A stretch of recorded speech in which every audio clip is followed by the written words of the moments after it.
Hello all, welcome to the brief demo of Docker container usage tips.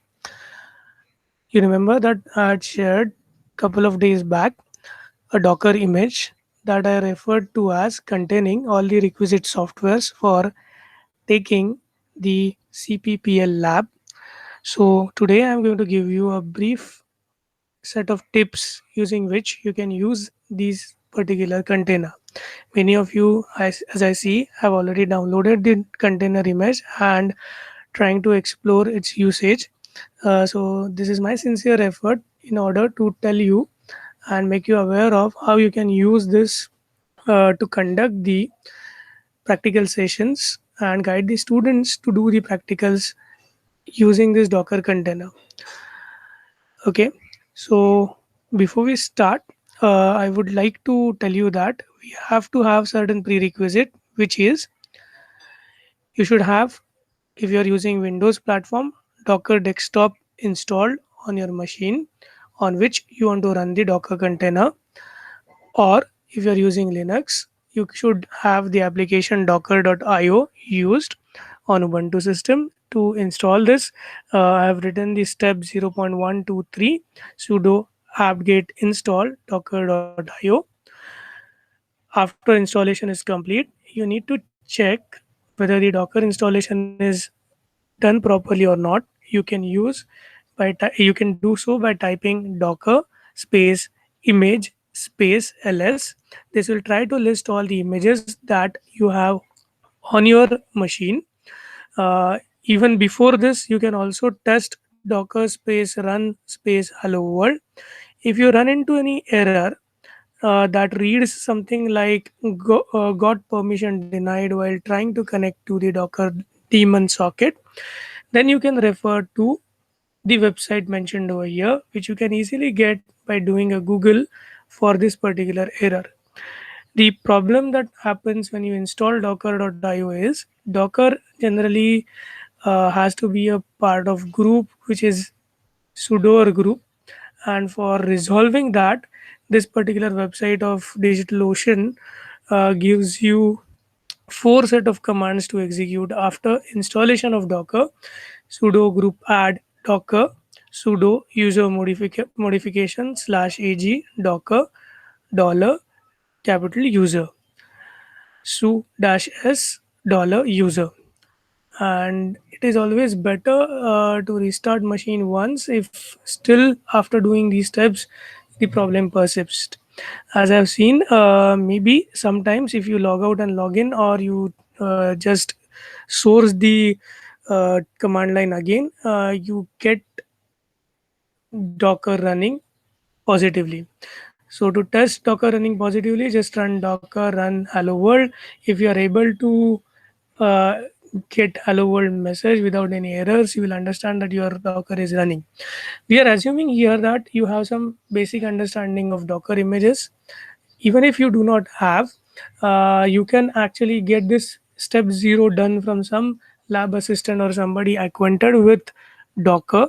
So you should be in a position, the whole idea is you should be in a position to run docker command on the shell.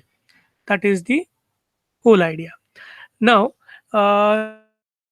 your work to start using the Docker container that I provided starts with the step one, assuming that you have command line interface to Docker on the machine on which you want to use the Docker image. Okay, or Docker container image rather. Please do not mind the technical details of Docker, because I am even very new user of Docker. I might use some terminology which might not be accurate, so please don't mind that. It is the usage that is important than the conceptual background over here, because we are not teaching Docker here. So what you are supposed to do as a person who wants to use the image, you need to run the command docker pull name of the image. So I'll explain you this particular command. So docker pull prof anup slash cppl colon 0.2. So this is the whole command that you are supposed to run on the command line. This has to be run only once to pull the image from the remote Docker Hub repository, who is owned by this user whose name is PROFANUP, and the name of the repository is CPPL. The colon is just to segregate different versions, so it's a version tag. So CPPL colon 0.2 means it's a version tag 2. So while running the command, if you do not use version tag, it will by default pull the latest repository or the repository tagged with latest as a tag. Okay, so you can visit the repository page to understand what all tags are there. So I will just show you the repository that I was referring to. So this is the repository I am referring to. This is the command. You can just copy this command and paste it into your host machine's command interface, where you can run Docker command, and you're done actually by after pressing enter. You just need to wait until that image is pulled to your local machine. It takes time, a certain amount of time. If the net connection is good, it will take maybe around 10 to 15 minutes. Once that is done, and remember this step is only once that is done, what is the next step, we'll go ahead with that. But before that, uh, once you reach this Docker Hub, so hub.docker.com/r/prof, so this is the username and slash the repository name. Okay, so once you reach the repository like this, you can see different tags associated with repositories over here. So currently this repository, I have two tags. The first tag is latest and the other tag is 0.2. So if you want individual commands to pull that individual repository, you can use this command. You just need to copy this pull command. You just need to copy this pull command, paste it into your NativeWorks. Now there will be a confusion in some of you that should I pull both or should I pull anyone? So it all depends on the description. Currently, both of these repositories are same. I was trying to experiment with the content, and that is why I actually created two tags so that there is some information to the users, so that later on, if I add certain tags, those tags will also be informative. Okay, so it's just a version name. The tag is just used as a version name. Now, I will assume that we have actually downloaded this particular hmm, repository image. Give me a second. On my local machine, this is my local machine. I've just hidden my actual prompt and made sure that it is a correct size so that you can view it. So we have already done step number one, step number zero, step number one. As it reads, you will need to only pull first time and it will take some around 15-20 minutes, and it does it on its own to get the image and ready the container. On the successful completion, you will get certain messages, okay, like build of some number successfully tagged repository. Here this number is the image ID. On your machine it may differ. Okay, so just to verify whether I have downloaded the image and I have image with me on the local machine, you just need to run docker space image ls. If you list all the Docker images on your machine, over here it is listing all the Docker images that I have. They are not relevant right now. The only relevant part is this is the image we wanted to pull using the first command mentioned in the step number one. And as we already have it with us, now we can go ahead with the next step, that is step number three. So what we did so far was step number zero, get Docker installed on the machine on which you want to run the container. Step number one, pull the image using the Docker pull repository tag command. Okay, Docker pull prof anup/cppl tag command. Checking the Docker installation Docker image presence using Docker image ls command, Docker space image space ls command. And once all these three steps are done, the next step would be to have the Docker container executed inside your operating system. So it's like a virtual machine. You start, you just run the Docker container. So far what we did was we pulled the remote repository in on my local machine. I readied that particular repository as an image. That image was then converted to a container, and now I'm trying to run this container.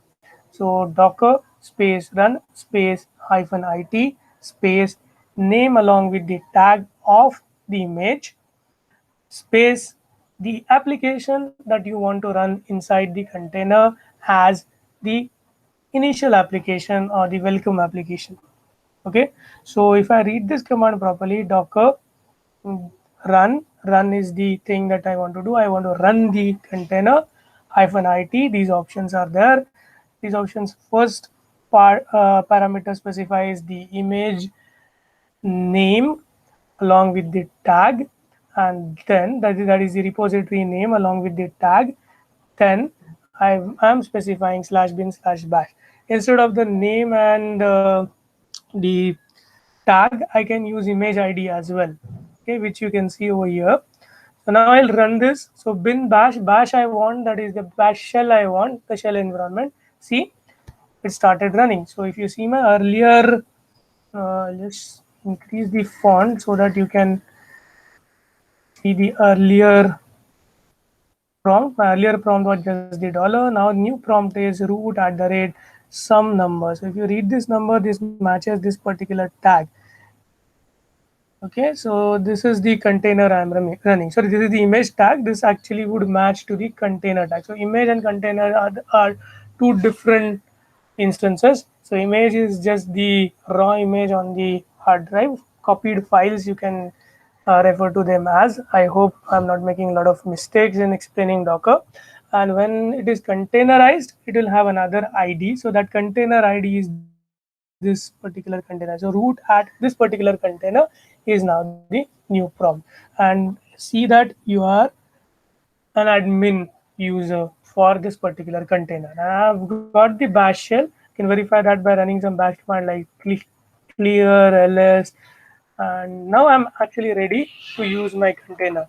As I told you, and as I mentioned earlier as well, this container has following set of softwares.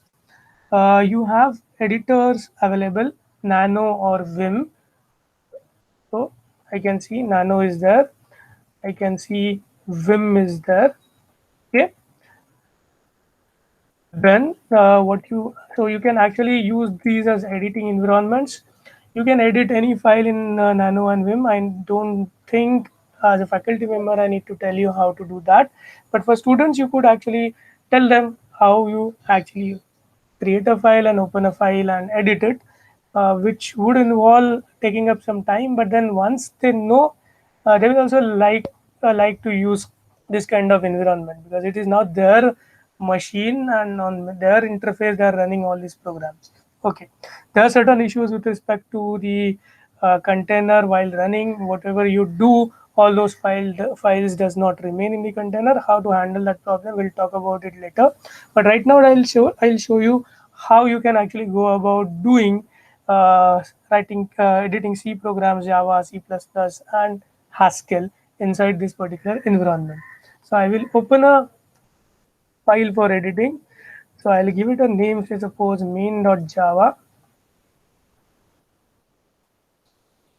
Okay.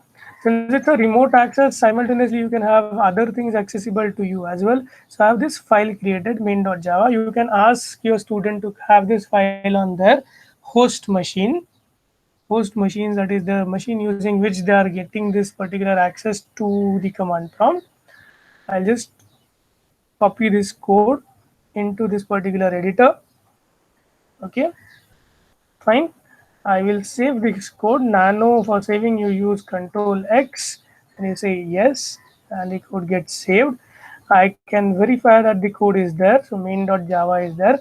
I'm currently using directly writing all the things in the root because as it is, when the container is switched off, all the files are going to be for all the files that I create are going to get lost. So I'm not concerned about that right now. I'm just verifying that this file is there.